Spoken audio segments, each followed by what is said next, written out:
Welcome back to, today is Friday, October 8th, is 1 p.m. This is the task force on the implementation of the pupil weighting factors report. And we are very grateful to have Professor Colby here with us to do a quick run through of the grade level weights, which, as she said before we went live, are fairly straightforward, but we actually have not yet discussed them. And so would love an opportunity to just have you explain them to us, Professor Colby. Sure.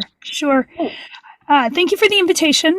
For the record, I'm Tammy Colby. I'm an associate professor of education policy at University of Vermont, and also one of the authors of the weighting study report, along with my colleagues, Bruce Baker at Rutgers University and Jesse Levin and Drew Atchinson at the American Institutes for Research. One of the weights, one set of weights that were included in our report were grade range weights. As a reminder, we being the existing formula for calculating the equalized pupil, currently includes a weight for two weights for grade ranges. One is the secondary grades enrollment rate, which is for grades 7 through 12, and the weight for that is 0.13, or actually the multiplier is 1.13. And we also include in the existing calculation a weight for pre-kindergarten students, which is 0.46. To be clear, the scope of our report and frankly the contract excluded investigating pre-kindergarten weights. I think there were probably a number of reasons for doing that, most likely because the pre-kindergarten policy framework is still very much under development, and it might be difficult to fairly estimate a weight at this time. So the existing pre-kindergarten weight of 0.46 was not something we evaluated, nor did we offer a recommendation on that. So what I can talk very briefly about are the grade range weights that are included in our recommendations. And I think I'm going to talk about that in two ways.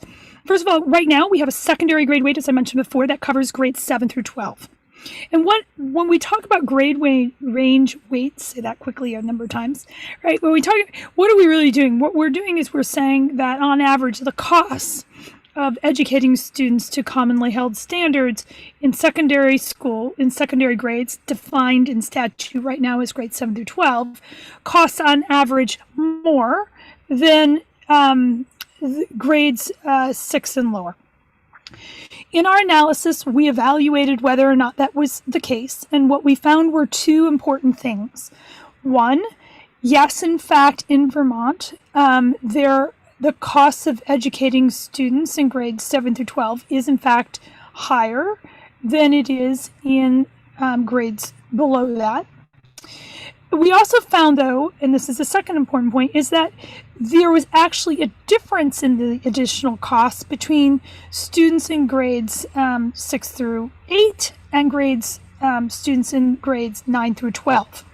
So our recommendation is not just to update the secondary school weight, but actually to break apart that weight into two components, one for grades 6 through 8 and the other one for grades 9 through 12. And so what you see in the report is a recommended weight for middle school enrollment, which would be the percentage of children in a school district who are in grades 6 through 8, and the weight is 1.23. And the percentage of students in a district who are secondary enrollment, grades 9 through 12, which is 1.20. And again, the existing weight that covers sort of most of that band, 7 through 12, is 1.13. So the weights go up slightly, but I think the real thing to think about here from a policy perspective is that what we found in our empirical analysis is actually there is a slight difference in costs between middle grade students and secondary grade students. So how about if I stop there? Certainly questions, concerns? I have a question that has never occurred to me before until you were talking, which is, I think those middle grade students are educated in very different locations and structures throughout Vermont. That's true. Some of them are basically elementary school student buildings, and some of them are their own, and I'm curious the data either sort of bore that out or controlled for that, or how that worked out on your analysis? So the grade level weights that you see are represent whether or not a particular student is in a grade level, but also controlling for different configurations of schooling. So whether or not it's a K-8, whether or not it's a middle school model, etc. Those different configurations were controlled for in the model. So this is just really this is the distinct difference in the additional costs required to educate students in those who are in that grade to common standards. Thanks. Other questions? Yep, I'm just going to need a little clarification on that because the same question occurred to me. I think the vast majority of sixth graders, for example, in Vermont are educated in an elementary school, not in a middle school. And so just tell me again how you control for that or don't control for that.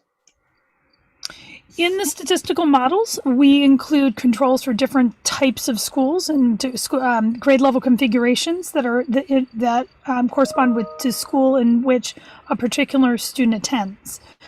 So by doing that, that partitions out any of the variance that's unique to the schooling configuration and only leaves then in the grade level weight the additional costs associated with a student in that grade, as opposed to a student in sixth grade that's in a 5-6 school versus a student who's in sixth grade who's in a K-6 school.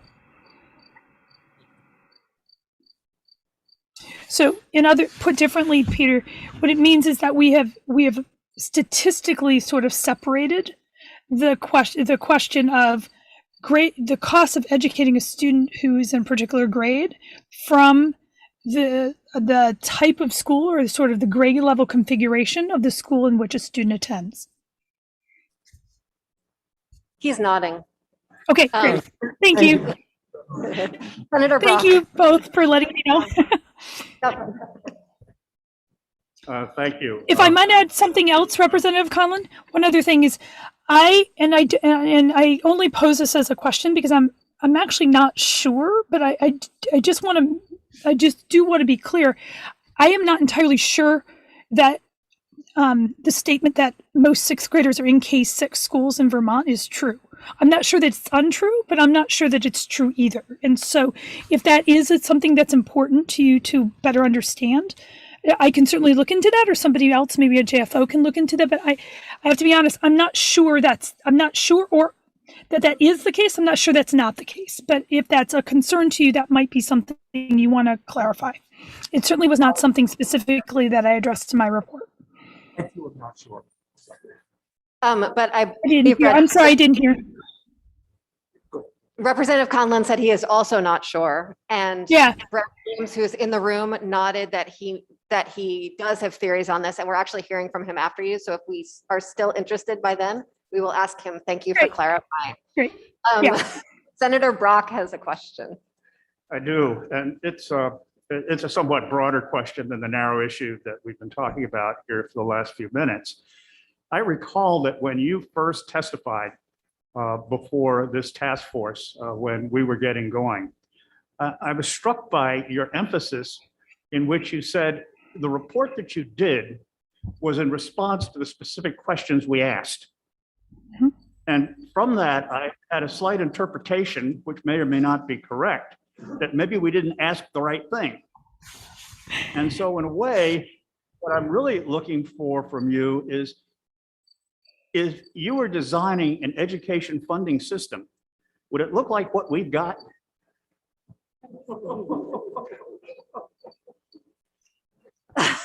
Wow. Boy, you really know how to tee them up. Okay. What I will say is this. What I'll say is this, is that Vermont is widely recognized as having one of the more complicated funding systems in the country. And with those complications come, as you are finding as a task force and as the General Assembly, a lot of challenges with operating and maintaining the fairness in the system. And, I think those are reasonable considerations for the General Assembly to take into account. I've tried all along to be pretty careful about staying within my guardrails around sort of making explicit policy advice. But what I can tell you as sort of an objective, I guess, expert in school funding policy nationally is that our system is complex. It's recognized as being complex. And with that complexity certainly comes legislative challenges, right? Which is part of what you're experiencing, but also, challenges of practice, which is, certainly things that Brad James can testify to. And I think you've heard that from practitioners around the country. I mean, around the state.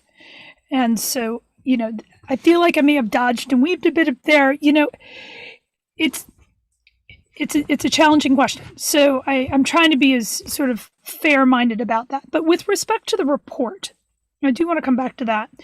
The questions that we were asked are important questions if in fact the intent is to maintain the existing system, right?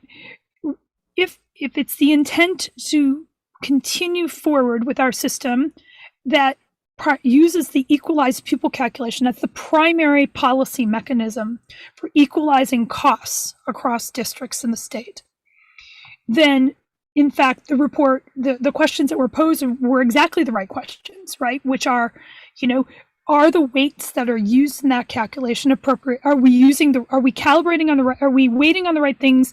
And are we where we are weighting already, are we calibrating those weights correctly? So in that regard, the report and the questions posed are good questions, and I think we've answered them well. What you're asking is a broader question, and a good one. And my response to that is, our system is very complicated, and it's recognized as that. And with those complications come challenges for policy and practice. How'd I do? Well, I was I actually can't see you nodding. problem, eliminate the complexity and make it more accurate and understandable.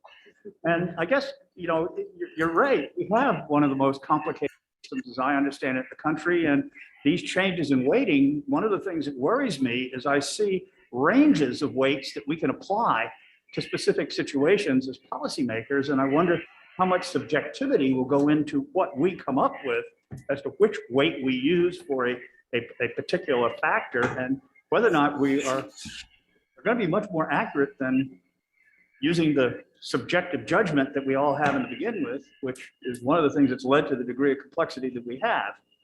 And I was hoping you had a solution to how we can eliminate that, how we can make it simpler, understandable, more comprehensible, while still being fair. I think what I will say to that is this: is that so I hear two things that you're bringing up. One is when you have sort of different potential weights, how do we make choices among those weights? And I can talk about sort of the criteria or sort of trade-offs there. But I think what I'm also hearing you say is, are we asking the right questions when we're talking about just adjusting the weights within the equalized pupil calculation, or should we be asking the broader question whether or not we should be accounting for cost differences in our system using the equalized pupil calculation, or should we be moving some other direction? What I can say is that most states in the country rely on a foundation formula, and the weights in those formula are tied to dollars in different kinds of ways. And that those formula in those funding systems in other states, when they use a foundation formula and have weights, are more. Oh no, I really wanted that sentence. That I think has been recurring. Professor Colby, you froze. What happened? You froze, and the last thing we heard you say was, other states use a foundation formula and they have weights, and when they use that, and there was a really great next part to your sentence coming. Yep. I'm sure there was. I'll try to remember it. When states use foundation formula and apply weight, it is a far more straightforward and easily interpreted calculation. And I think we can see, even in our conversations here and recurring conversations, about how difficult it is to interpret the weights that we use in the equalized pupil calculation. One of the things we've talked about repeatedly in this task force, in committees, is this difficulty in just understanding that the weights don't generate additional dollars. The connection between weights and tax capacity. That's hard. It's hard to explain. It's hard to understand. It's hard to model. Those kinds of that in particular creates a certain set of complexities that are not in other states' funding formula, because they're using a foundation formula and the weights take on a very different meaning. So to your point, it's a very good question. What we did in our report is we tried, and I think we did a good job of answering the questions that were posed. But it does, in answering those questions, it doesn't negate the value, I think, of the larger question, which is this a system that we want to perpetuate?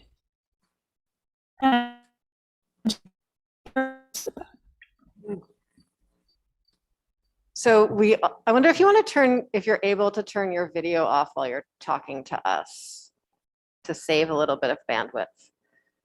Sure. I heard you say, is this the system we want to perpetuate? And then I think there was a second half to that sentence too. I think that's the policy question, is whether or not this is a system we want to perpetuate, or do we want to continue with the system we have, and through the evidence provided in the weighting study, make the existing system more fair. Thank you. Representative Beck has a question. Hey, Professor Colby. In your examination of the states that do use a foundation formula, does the weighting only apply to the foundation amount that the district receives per pupil, or does it apply to the entire district spending generally? It depends on the state. Okay, thank you. And Representative Beck, it also depends on how the state approaches the guaranteed tax base. Okay, thank you.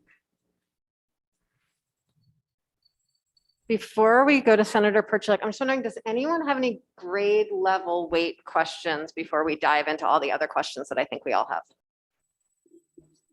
Great. Senator Hardy is going to go before Senator Perchlik. So, Professor Colby, back to the grade level conversation, when you're measuring outcomes for determining the weights for the grade level weights, and I think for all the weights, you were using a measure of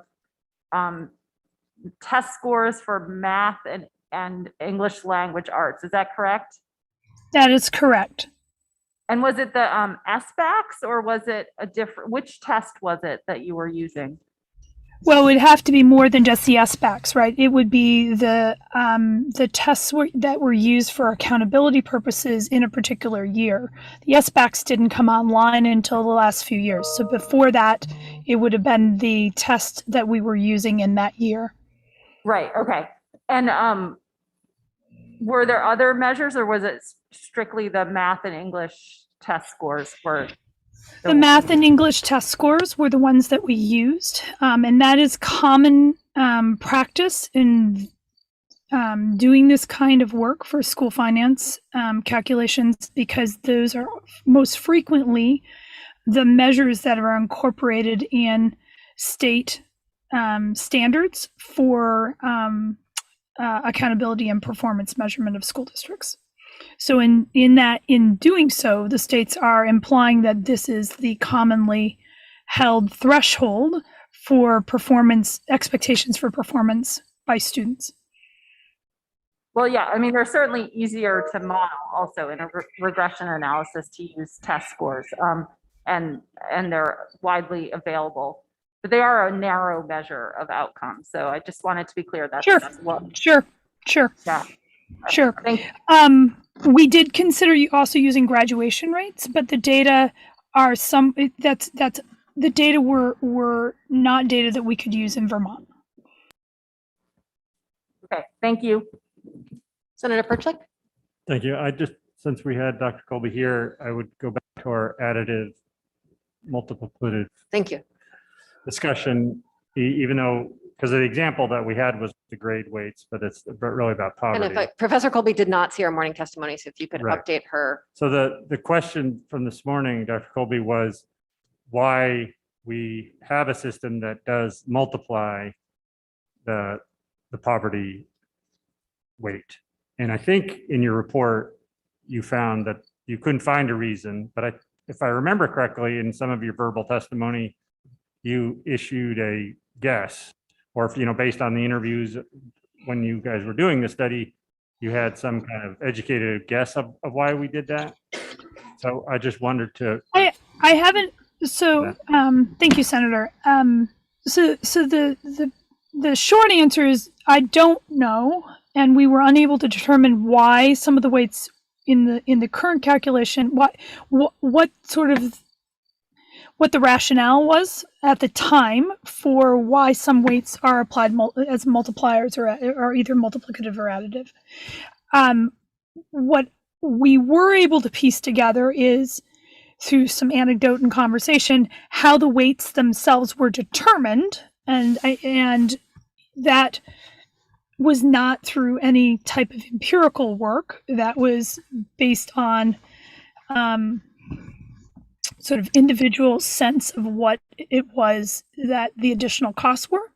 And to some extent, that was those guesses that sort of rolled over into our equalized pupil calculation reflect the guesses that were in place when we ran a foundation formula prior to Act 60.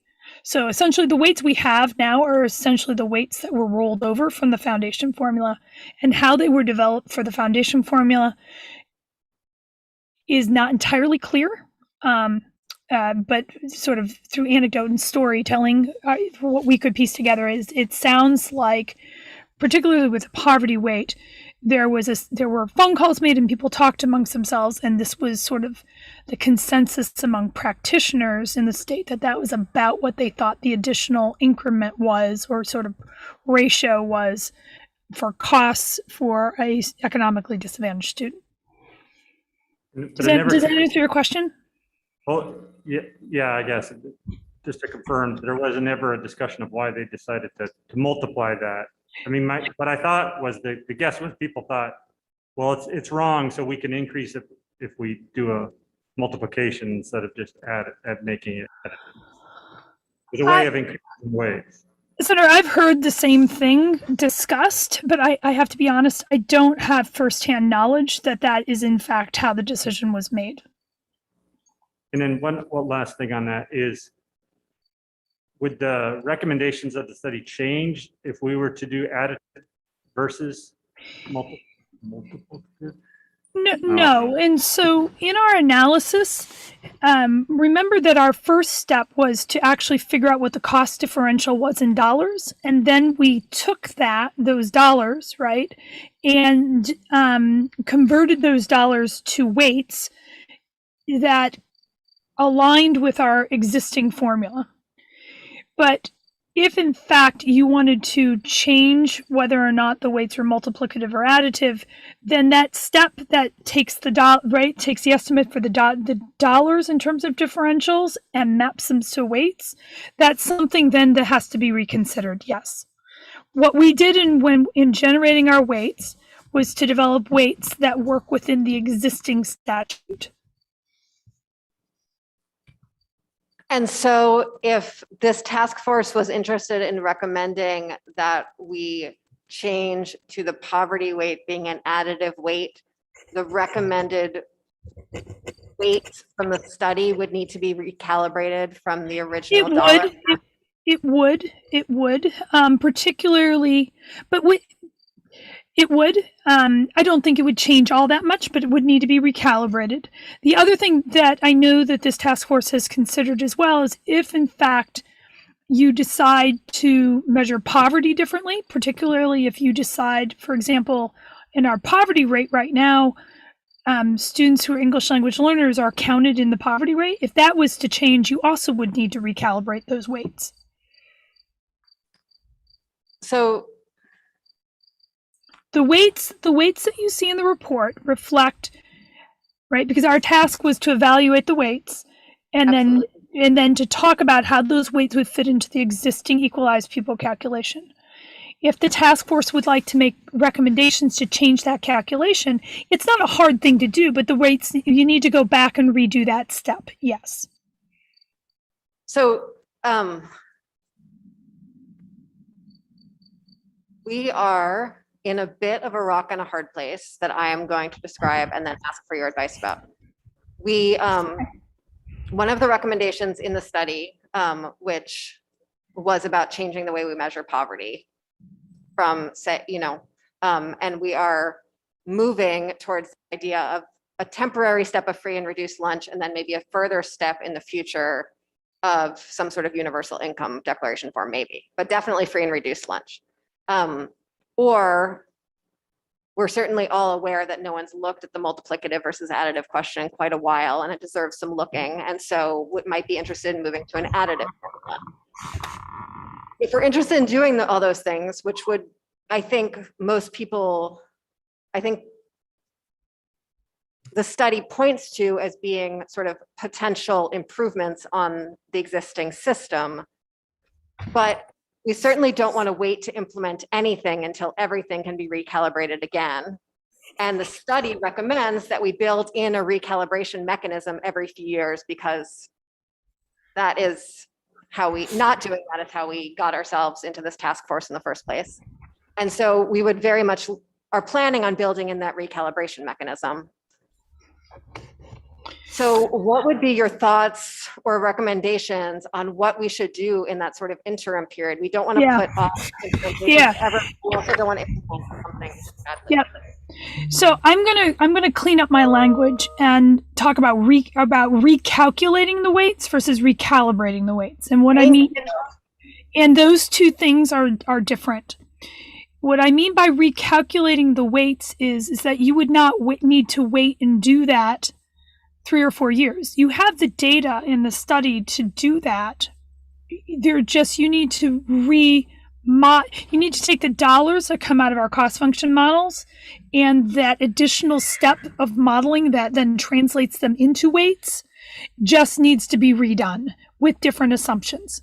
And that is right. So it's not an issue of so if you want to recalculate the weights with different assumptions, such as multiplicative and additive, different poverty measurements, you don't need to recalibrate the weights.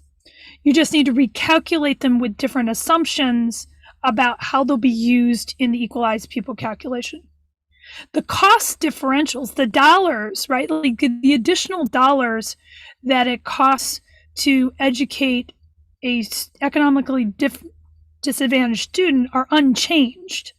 The issue is how you take those dollars and you translate them into our weighting formula. And again, this kind of comes back to the earlier question about the complexities of our formula. In other states, you don't have to do sort of this additional kind of math, right? We do in our state because we are operating an equalized pupil calculation. And so it's not just sort of this one-to-one correspondence where you create a ratio of the additional dollars to some base and you're sort of off you go. So back to your rock and hard place comment, in the near term, you would need to recalculate the weights, but you have the data to do that. You just need to manipulate the assumptions in that translation process. 3 or 4 years from now, yes, you need to go back to the exercise of recalibrating the weights, and that recalibration would reflect additional years of spending data, right? For in that increment, student outcomes, et cetera, et cetera. Is that helpful? It is. I want to make sure I'm understanding. So if we were moving from multiplicative to additive, we would need to recalculate. Yeah. And if a move to free and reduced lunch is that also recalculating or is that? It's recalculating because we use free and reduced price lunch.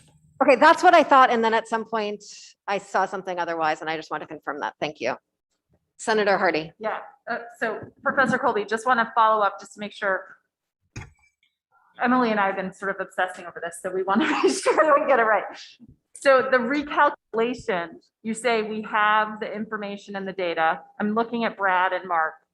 Is this something we need your model to do, or is this something that Brad and Mark can do through their magic? Do you understand what I mean? I understand your question. I would need to talk with Brad and Mark, and I think the three of us would need to talk about their level of comfort with doing that, or the extent to which that is something they'd like some outside help with.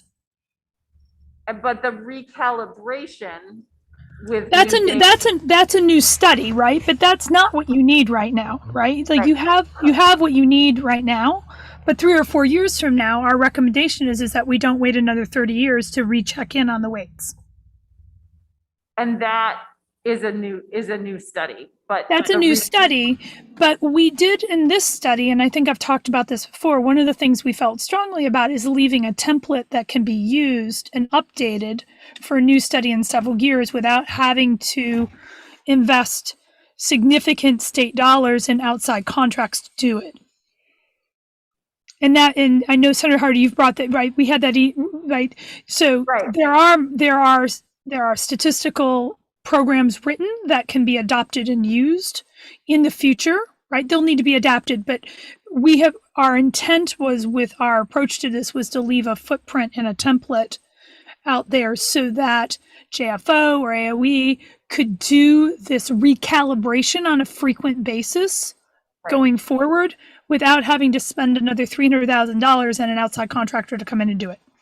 Okay. Yes. That's great. Okay. That's what I was trying to get, the distinction between your template model versus just math or so whatever. How about we all agree to use the terms recalculation and recalibration separately and refer to them that way? Does that work for everyone?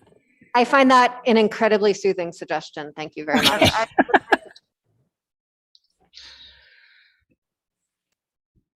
Okay, I have one more question. I'm going to wonder if anyone else has any questions before.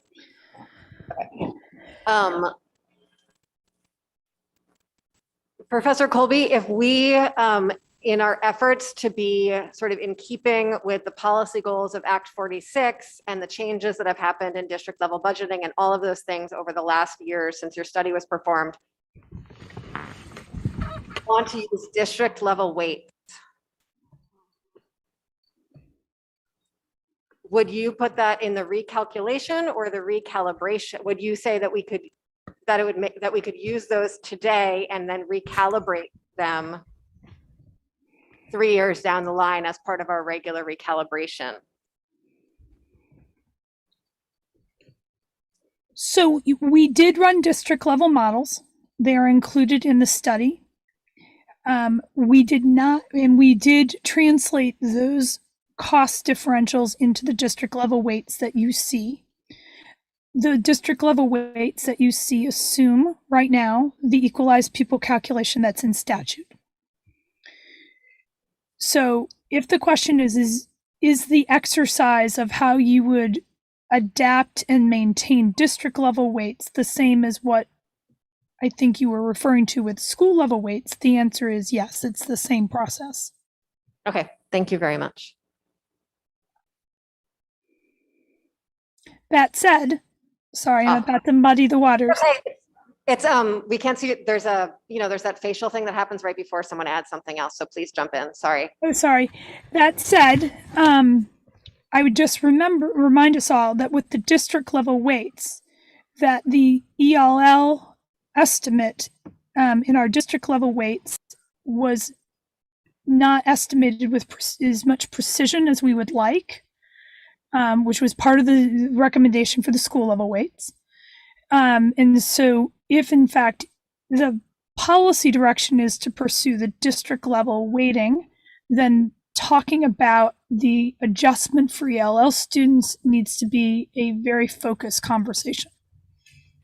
And if in that case, we were going to use the district level weights, and the challenge with the district level weights was the English language learning data, and we wanted to back in to a categorical program for English language learning, my understanding of the data that you found the greatest fit for English language learning costs was was that the regional weights?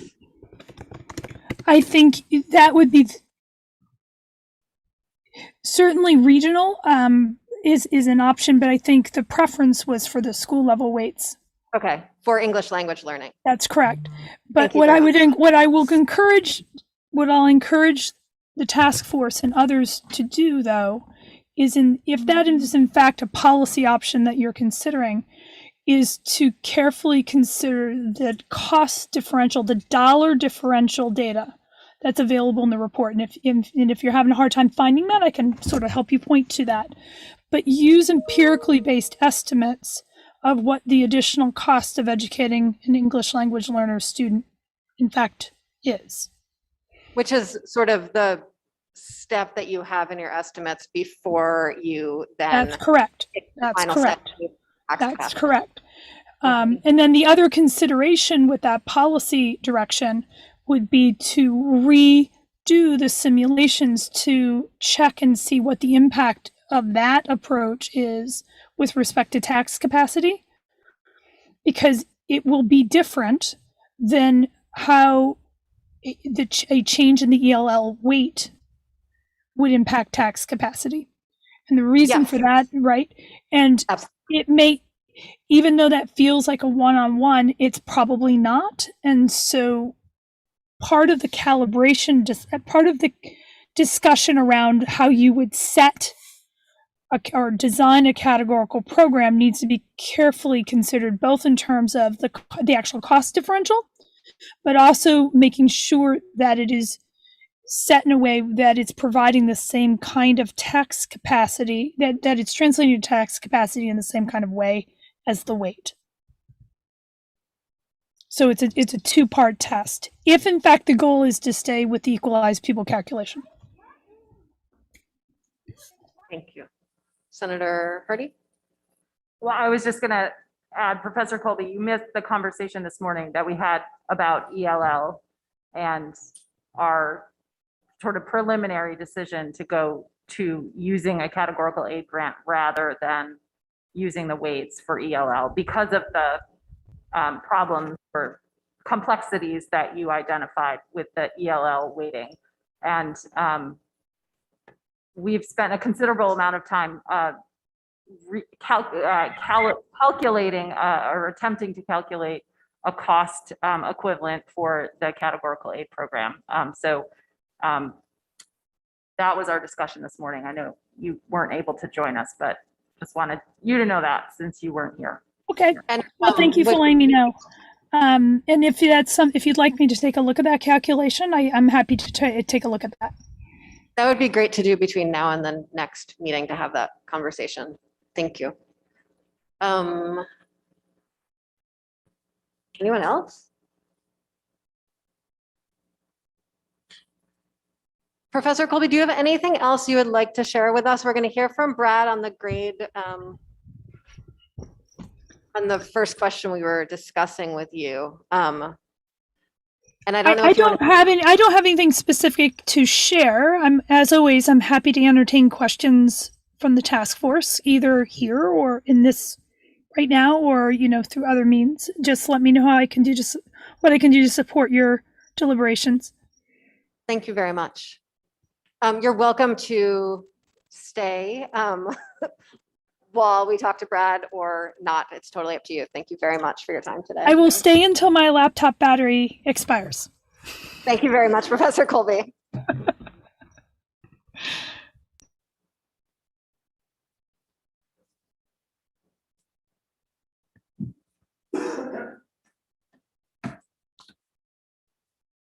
Thank you for joining us today, Brad. I think you've already introduced yourself to the committee, even though this is the first time you've been on the agenda. Thanks for joining us for the full delightful day. Certainly. Yeah. It's always a pleasure. So what I was doing in the background there, instead of listening to Professor Colby like I should have been doing, I was actually answering Representative Conlon's question or getting answers for that for where the sixth graders are going to school. I took a very quick look at, I'm using the most recent data we have is last year's FY21 data. And the types of schools that sixth graders go to in Vermont in that year are pre-kindergarten, grade 6, 3 through 6, pre-kindergarten 8, 5 through 8, 6 through 8, pre-kindergarten through 12, and 6 through 12. Okay, it's Vermont. 33% go to a pre-K 6 school, so your standard elementary school, and then 27% go to a pre-K 8 school, and then another 23% go to a 6 through 8 school. And those are the big ones.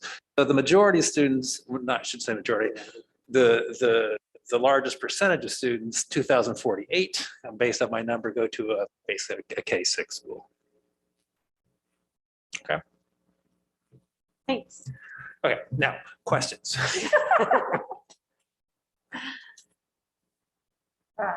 What agenda?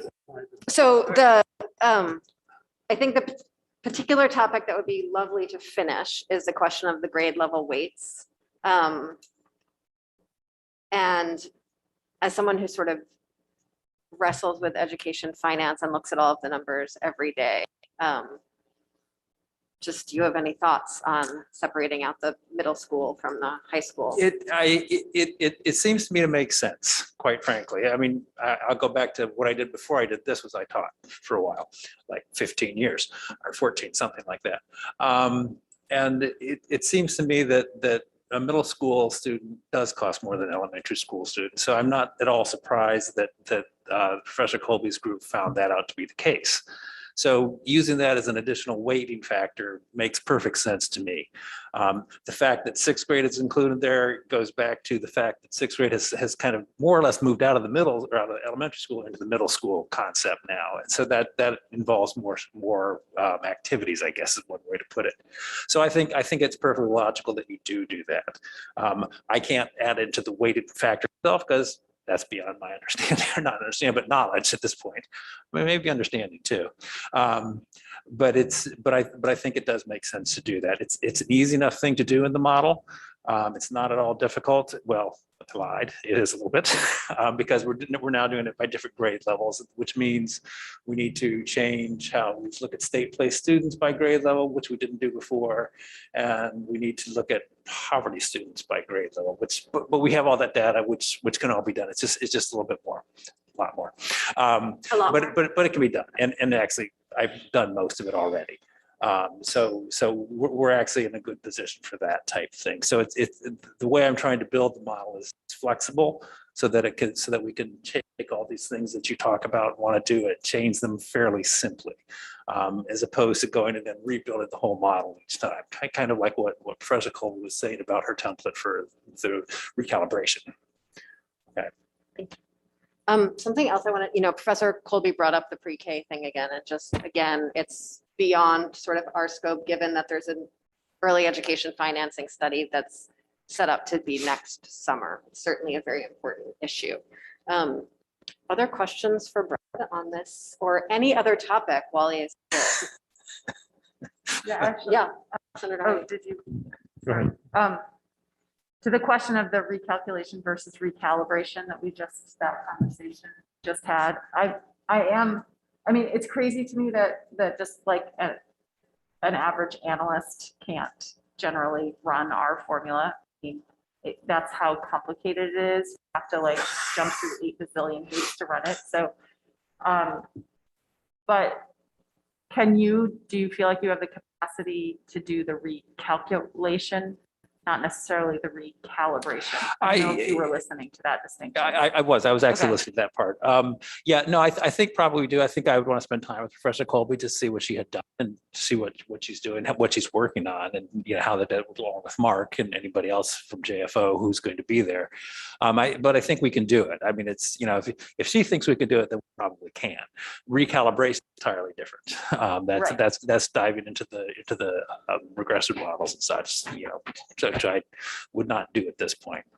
But I think recalculating, yes, I think we can probably do that. Again, we would talk to her.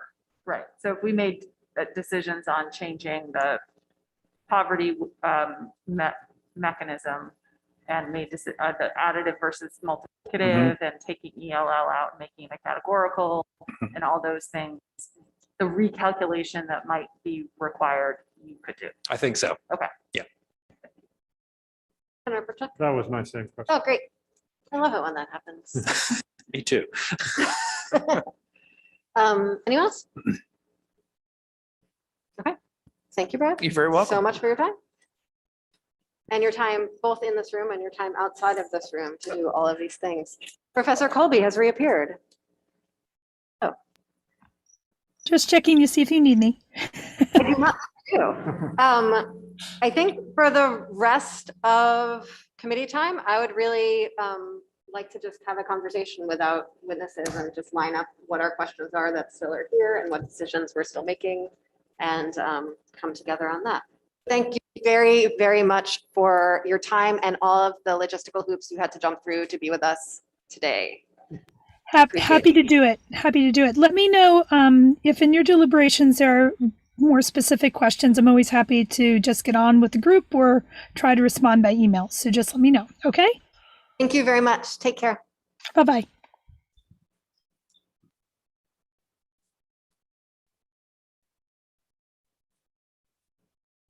I'm going to do a weird backwards thing. The final thing on our agenda is to find our next meeting date. And I just want to make sure that we do that and get it out of the way before we have a conversation. Is that okay with folks? So our last meeting in December is the meeting that we're going to need to ideally have a final official vote on our report, which we will have seen drafts of and had revisions of and all of those things. We have sort of a timeline. We're exactly halfway. This is our 7th meeting. And so we are now over halfway through our process. We have a timeline that we can share with folks that I will pretty up right now, very messy scribble thing to take people through what we're going to do next. But we're going to have chances to see the draft and then see the final draft and vote on it at that December meeting. So everyone needs to be here in person if they want to vote. And we would like you all to be here in person to vote. And so we're going to seek a meeting time that works. We were supposed to meet December 1st, and it is probable that I will not be able to be here in person, and I would like to be here in person. So thank you for helping us try to find a separate date so that we can all be here. So we had already scheduled this, so we're looking for a different date in December. And so we are still on air, so no one needs to tell me what they're doing when they're not available. You can just say you're not available, okay?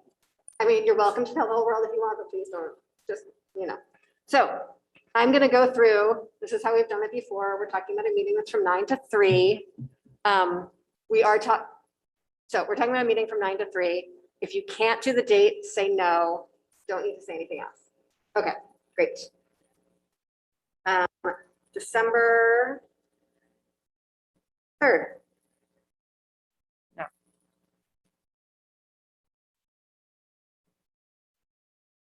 December 6th. No. December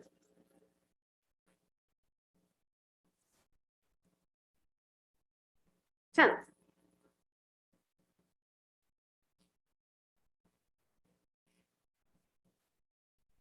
You're good, Saoirse? Mark, Brad? Wow. Oh, wait, I'm sorry. It's not funny. Okay, December 10th. December 9 to 3. 10th. Thank you. And Saoirse will send out hold the date for it. Great. All right, so we Thank you. cancel the first. You can cancel the 1st, December 10th. Thank you, everybody. And if we still all like each other, then maybe we can all have a little short something together at the end of the meeting. Thank you for getting through that. And Okay. is this 9 to 3? Because the first we had made 10 to 4 because I think somebody had something first thing in the. So could we do? This is 9 to 3. 9 to 3. Mhm. Okay. And Saoirse already sent that out. Okay. So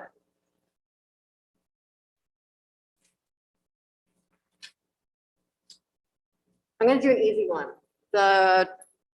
You know, it's not easy. None of it's easy. Trauma and that conversation. Do people have thoughts on something beyond the idea that we're gonna kick it over to the education committee? Folks on the education committee who would get a kick too? Do you have any? Great thoughts on job for that? education. Yes. Serious Ways and Means hat on right More now. Human services that matter right now. Okay.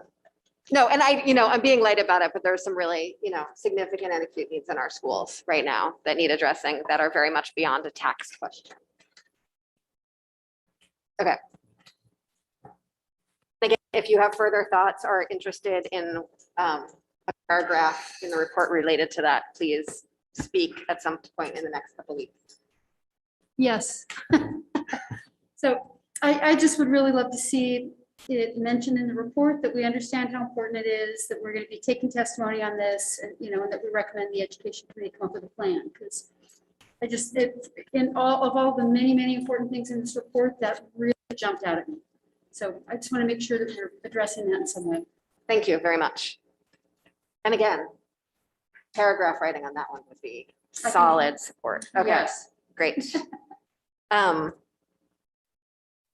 English language learning grants, I feel like, does anyone have anything additional to say beyond what we said this morning? Okay.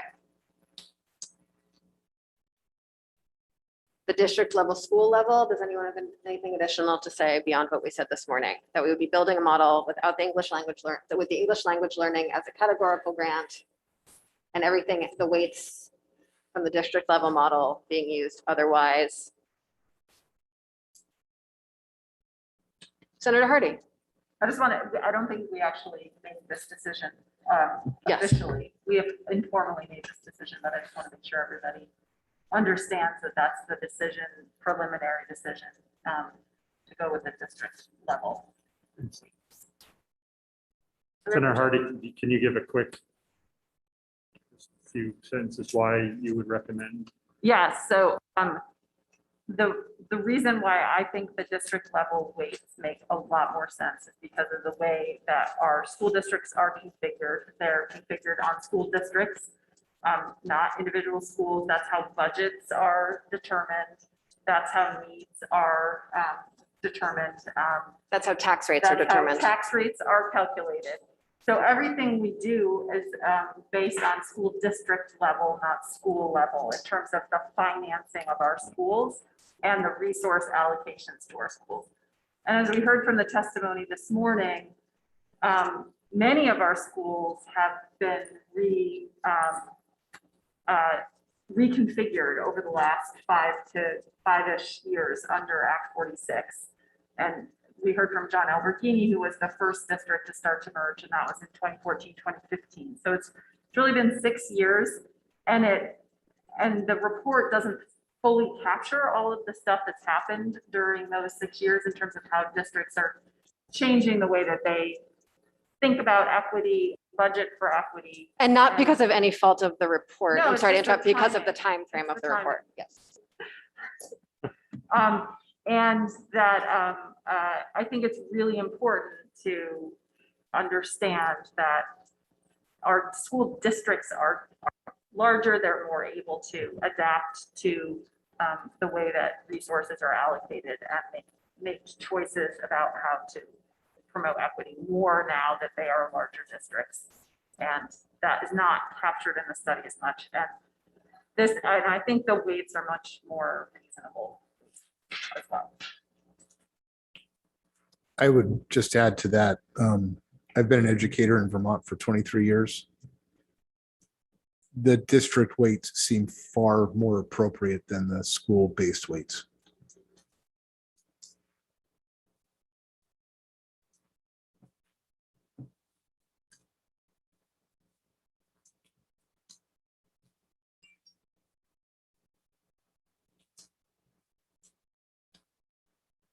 The multiplicative and additive question. If we're able to recalculate in order to, I'm so excited to have those two different words. I know it's a very small detail, but it's really makes many of these conversations easier. If we're able to recalculate the weights in order to do additive versus multiplicative, does that feel comfortable for folks? And I think it's really important to flag that's not because we don't think it's more expensive to educate kids who are in high school and living in poverty, but because the magnification of the weights doesn't actually solve that problem or get more capacity because of the way it just increases a distortion in the system. Representative James. Yeah, so just to kind of follow along on what you're saying, what's been bothering me in my head, and I'll try to articulate this, is that I understand the distortion and how that's not good.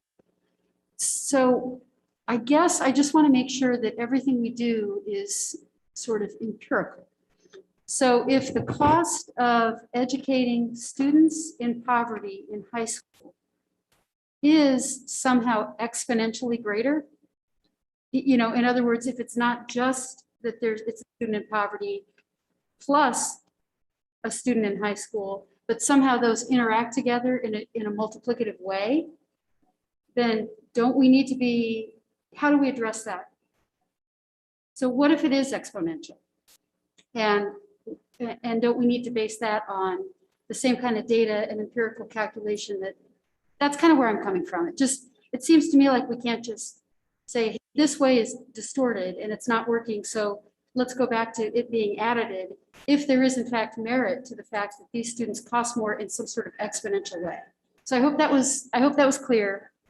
I've been trying to figure out how to say that. I think it was really clear, and I think it gets to one of the core frustrations for me personally, of the work that we're doing, in that we've identified this really significant challenge for schools and for school funding, and the existing system that we have doesn't actually solve that problem for schools and for school funding.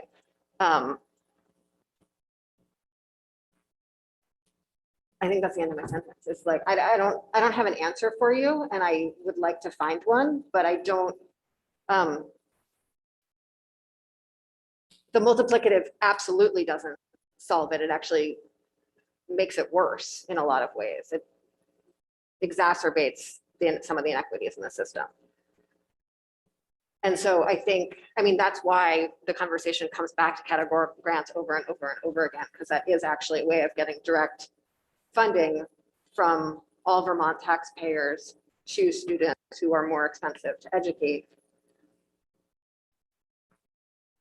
I mean, the way I kind of respond to that question, Kathleen, is that there's capacity in here for high school and middle school students. I think that if there are any differences there, I think that would mask any of that. Say more about that. I mean, in the weighting study, in this work, what Deb Brighton showed us today, they're plussing up for high school and middle school, acknowledging that it just is more expensive to educate those kids than it is elementary kids. So, I mean, I think that's an acknowledgement that just in general, take poverty out of the equation, but kids in poverty and kids that are out of poverty, it's just more expensive to educate them at the high school and middle school level.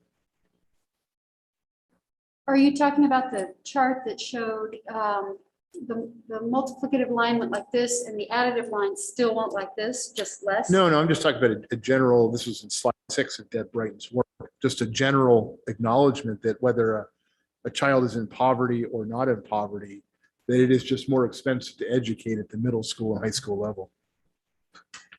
And the weights account for that, whether. Yeah, weight or category, whichever mechanism you want to use, but yeah.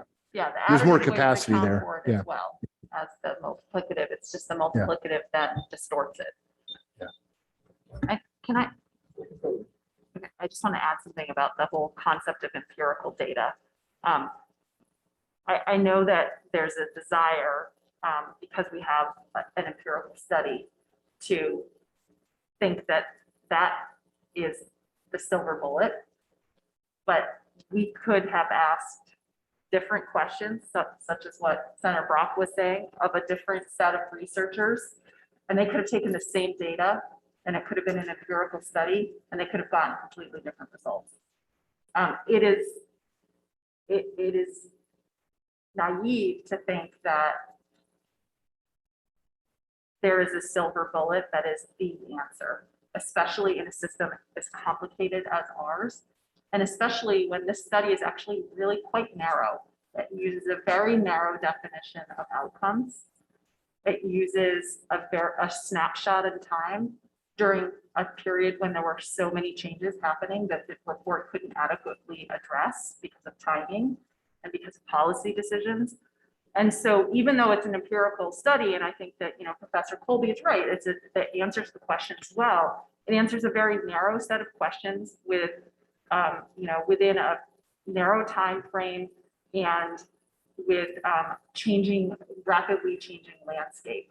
And so it's not a silver bullet. And there are lots of different options that we can choose that address the same issues with different policy mechanisms. And I think it's important that we remember that and not just try to like wedge ourselves into, we have to follow every single nook and cranny in this study, because there are policy options. And what I think we should be doing is solving policy decisions or solving policy problems with the best mechanism possible. And sometimes it's a weight and sometimes it's something different. Well, and do you want to, go ahead. Okay.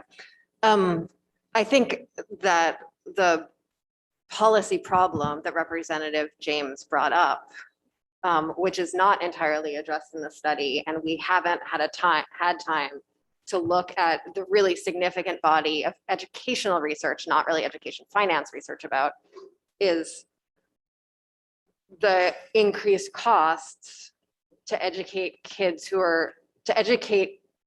to an equal or equitable level, both. I don't mean that those are mutual terms. I just mean both things. When kids are living in poverty and in high school versus living in poverty and in elementary school. And so there are that is a real unanswered question that I think we're going to exit our time together with, and that we probably won't fix, and we can recommend future directions for. And part of what my hope is with this work that we do is we're naming really explicitly those unanswered questions and recommending paths to solve them, in addition to the fact that we're naming the problems that we think we're solving with the work that we're doing here, and setting up a really clear mechanism in 5 years or 10 years to say, these were the problems we thought we were solving. Did we actually solve them with this? Or do we need to, continue this work, so that we really are checking the assumptions that we're making today that were built on these other assumptions, and really documenting them and reflecting, so that we can have another task force to take this work one step further. There was a little bit of a joke with that task force thing, but mostly I'm saying that is a really important question that you're bringing up, Representative James, and I don't see a path to solving it. I can see that we can remove one inequity from the system by taking out the multiplicative, replacing it with an additive, but I don't see a path to solving that equity within the scope that we have this month. But if someone does, I'm all for it.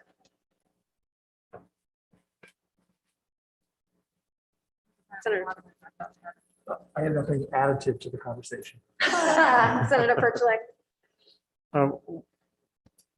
I think this is building on what you just said, and what I took away from what Representative James was saying is that we have to make sure in the report that we do lay out how things will change, because we are going to be making some decisions that we won't be any more sure of than the people that made prior decisions were. So I want to make sure that there's this automatic that we don't need a task force or maybe even legislation for, but it's something just that AOE or can be just done by the data itself, kind of self-regulating formula. If we can get there, that would be ideal. Mm-hmm. And so I'm not sure how we as a task force get to that recommendations on how to do that, but hopefully we can have that as part of the recommendation. one piece of all this that I'm noodling with a lot is as we recalibrate every few years, who owns that recalibration and how is that determined in an effort to not have a brand new task force every 3 years. And so sort of thinking about ideas around some of the other like joint forecasting type practices that we engage in, like the tax letter or like the e-board, or tax letter is a much tinier version of the very formal and fancy e-board process. But in either case, it's a way of coming to sort of joint agreement around a set of numbers and projections and having a moment of reflection before implementing that I think might be helpful.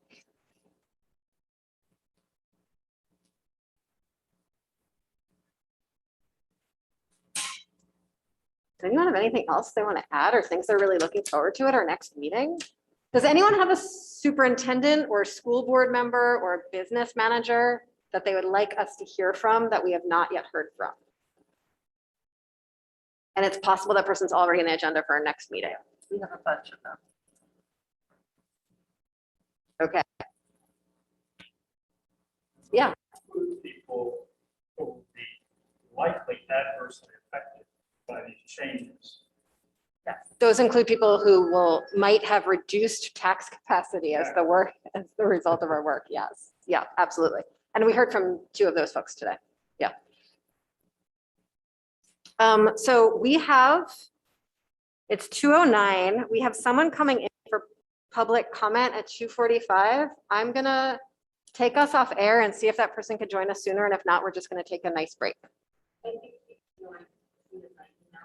Okay. Oh, great. Well, we can hang out on. It seems easier for you. And I just wanted to let you all know what, since we have a break. So next meeting, we hope to have the magic that Brad and Mark are working on, that will have,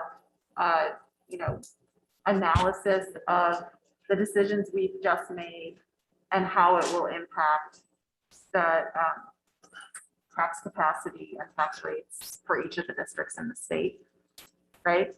That's the goal. So we can look at the real data and even perhaps more importantly, the general public, school boards, superintendents, et cetera, all the stakeholders will also have it, so that we'll be able to hear in real time feedback on our decisions. We can also assess, did this do what we thought it was going to do? Or were there unintended consequences that we might want to tweak, or different decisions we might want to make based on looking at the numbers? So that's the intent for next time, assuming we can get all the data.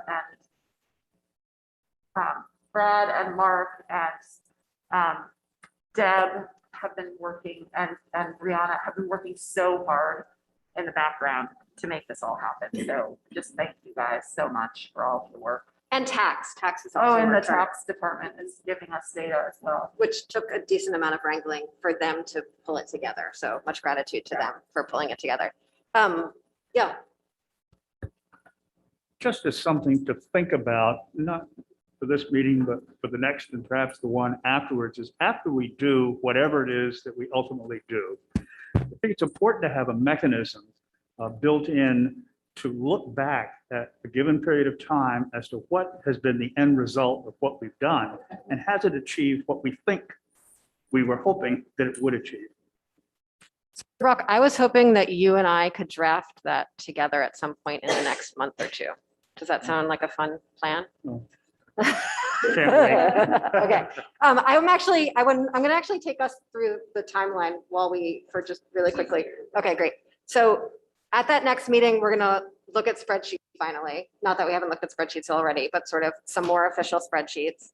And talk about all of those different mitigation mechanisms that we've touched on before, like spending thresholds and ways of sort of holding harmless and spreading out timelines and things like that. And then at the meeting after that, we'll be able to look at any revisions that we decided based on that conversation, looking at sort of what things would look at over 5 years, whereas that first meeting, we're just gonna look at a 1-year point. And at that next meeting on the 29th, we're also gonna have a public hearing. The public hearing from 11 to 1. So it's folks who coming during a lunch hour might be easier for them than coming in the evening will be able to join us for that public hearing time. And then we're going to begin a conversation about income-based taxation, income-based property tax, and income-based education tax for over about a meeting and a half, as we decided. And then on the 19th, we'll have a draft to look at and share with the public of our report. And then at our December meeting, we'll sort of vote and have a miniature party about all we've accomplished. So the meeting on the 20th is the 9 to 3, because I had it as a evening. Yes, we changed it from 9 to 3, and you did actually agree to that via That's email. fine. I agreed to it. That's easy. Sorry about that. Thanks. Okay, so with that, we are going to hear from our public comment person. Ms. Hi, Brown. Oh, there you are. Welcome. Thank you. Thank you for giving me a few minutes.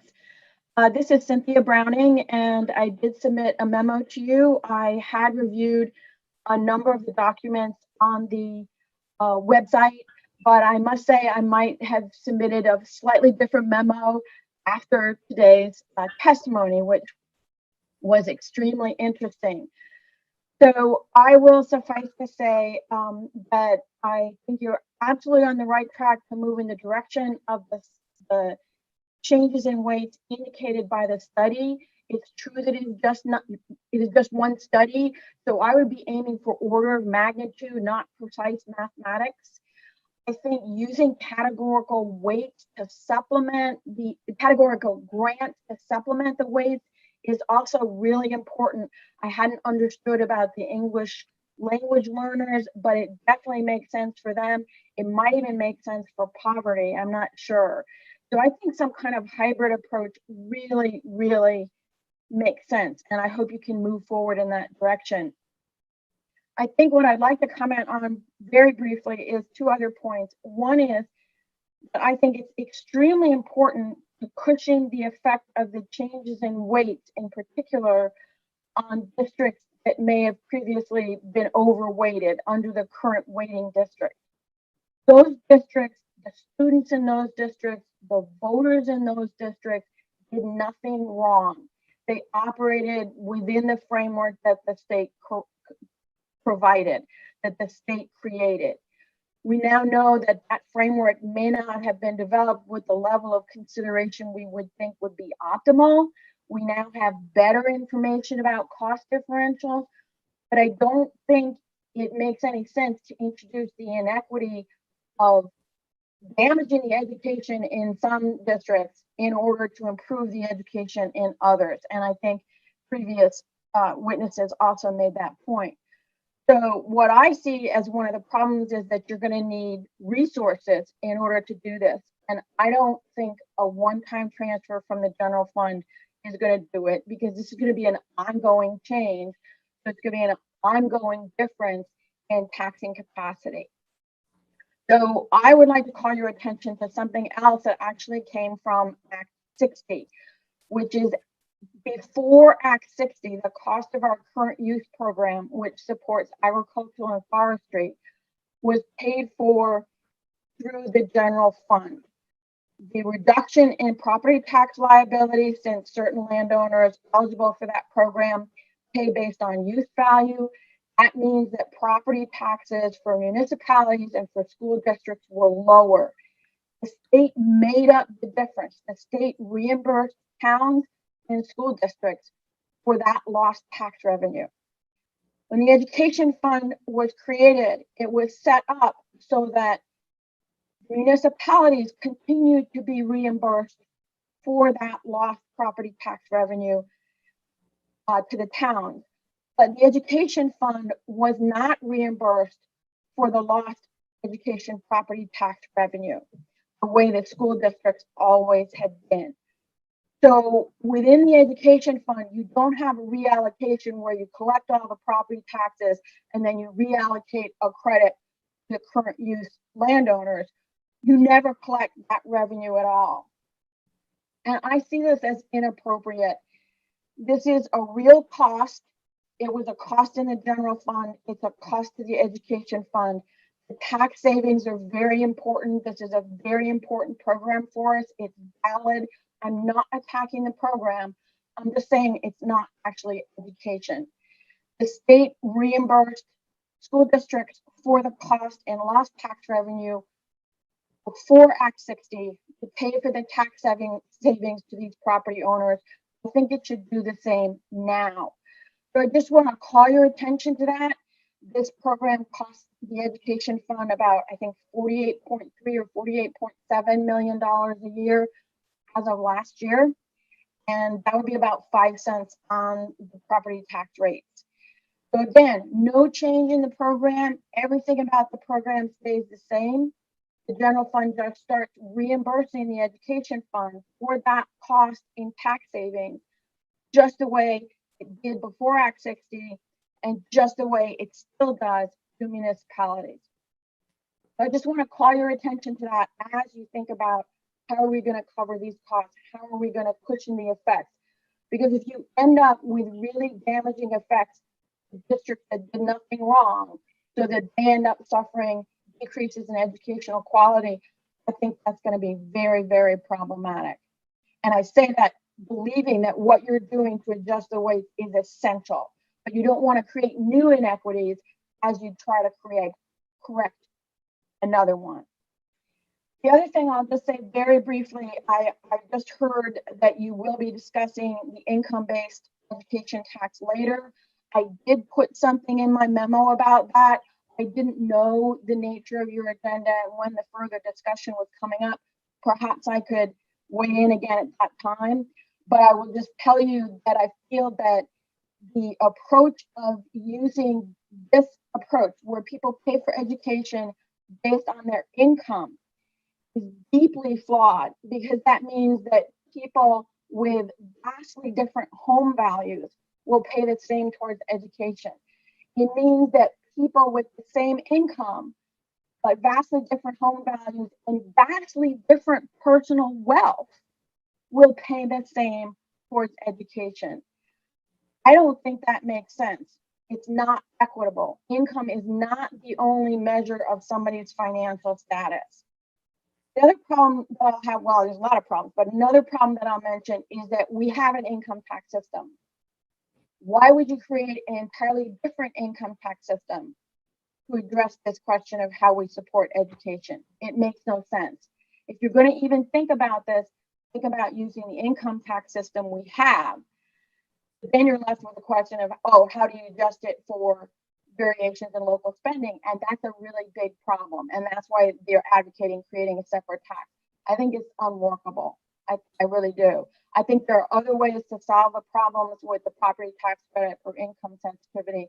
I would be happy to submit a memo about that at a future time. So I think I'll stop there.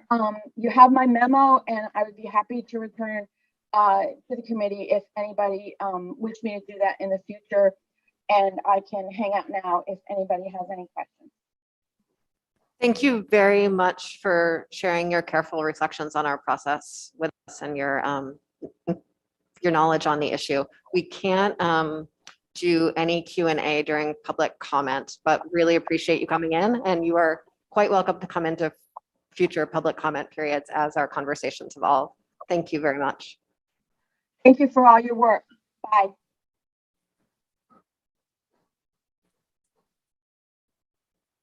And with that, folks, we are finished for the day. Thank you for all of the attention that we're all giving